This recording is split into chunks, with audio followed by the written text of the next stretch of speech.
Classroom to the board room की जो journey है वो कैसे तय की जाती है?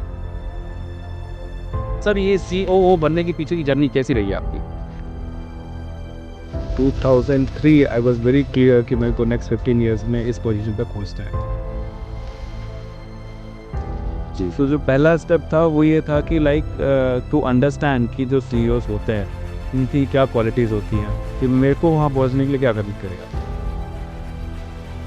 मुझे शुरू में लगता था कि एक CEO ऐसा पोजीशन होता है जो बहुत ना is the most powerful guy in the company. खुद को पावरफुल नहीं बनाना है, अपनी टीम को पावरफुल में साउथ। कई सारी डेजिग्नेशंस को पार करते इस पोजीशन तक पहुंचे हैं, तो कौन से ऐसा डर आप उनके अंदर देखते हैं, या क्या सबसे बड़ी वो गलती करते हैं आज की डेट में? जो आदमी पोजीशन को चाहता तो है कि मुझे होल्ड करनी है पोजीशन, बट समहाउ वो कर नहीं पाती है। वो मुझे देख के डर लगता है, you know, they will become a CEO of a. तो सर ऐसा क्यों ऐसा होता है? Finding a better place to work, उन्होंने इस पे फोकस नहीं किया कि मैं बेटर कंट्रीब्यूट कैसे कर सकता तो अच्छे बॉस की क्या मतलब डेफिनेशन आप नजर हो? हूँ। This kind of boss if you get, it's very rare, but if you get then आपका career will be something else. और मैंने आपकी भी हिस्ट्री पढ़ी है कि आप बेसिकली गारमेंट इंडस्ट्री से बिलोंग नहीं करते थे आप, right?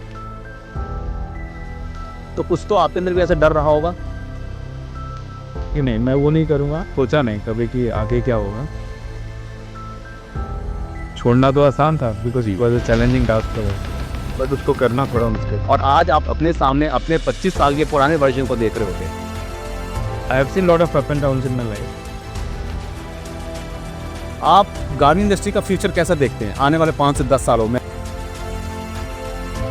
Not for everyone.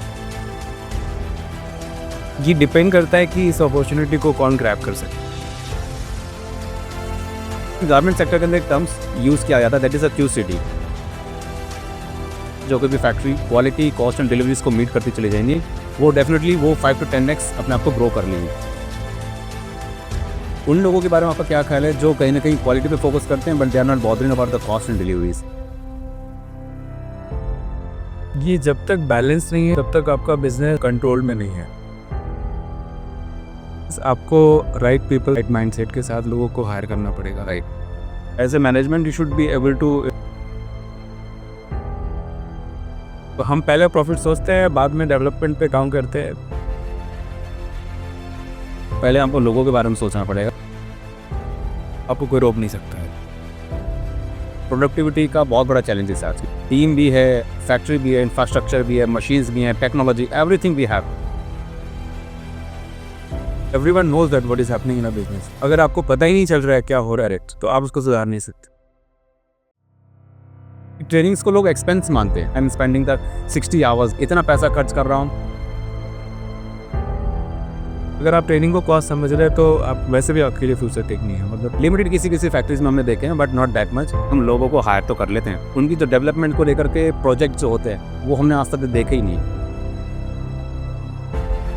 HR की हम बात करते हैं, नॉर्मली ह्यूमन रिसोर्सेज,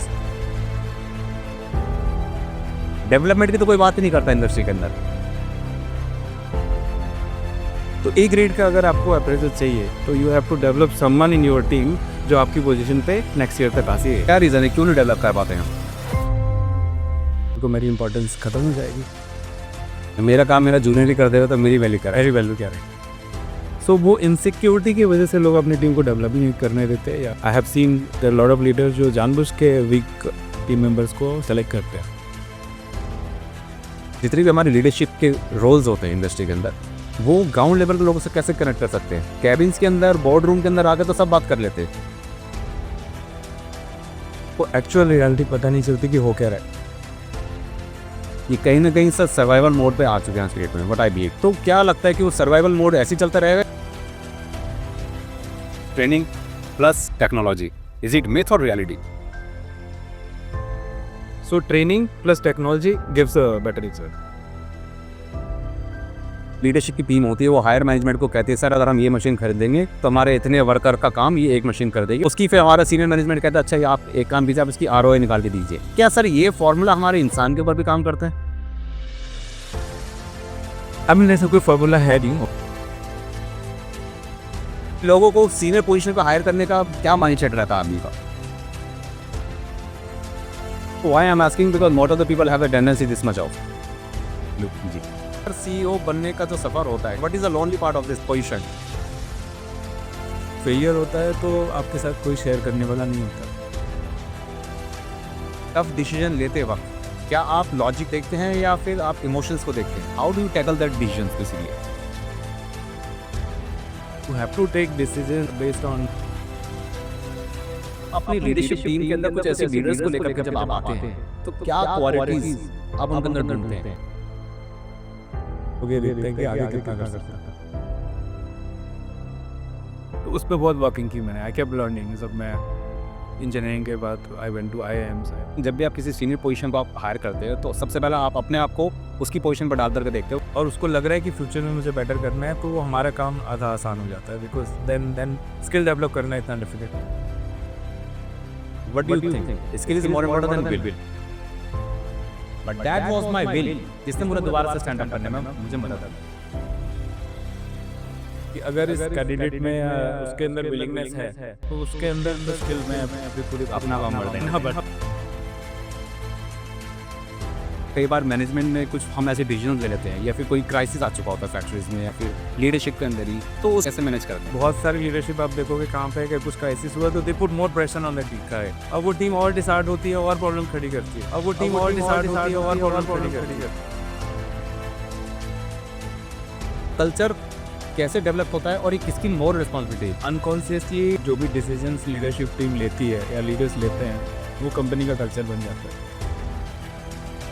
तो लीडरशिप का काम ही है टीम को डेवलप करना। सक्सेसफुल CEOs हम कभी बिजी नहीं होते। They are mostly into strategic thinking और लॉन्ग टर्म टूल्स पे काम करते रहते हैं। हमारी इंडस्ट्री में ज़्यादातर लोग लीडर कम देखने को मिलते हैं, मैनेजर्स ज़्यादा मिलते हैं। मुझे भी एक दिन कंपनी का CEO बनना है, तो मैनेजर से वो CEO का जो माइंडसेट है वो कैसे तोड़ा जाए सर? वो ऑटोमेटिकली जर्नी मुझे CEO के रास्ते पे ले जाएगा। Principally they have to understand one thing. तो जिस दिन आप ये थॉट में आ जाओगे आप लीडरशिप पोजीशन पे की तरफ बढ़ना शुरू हो जाओगे।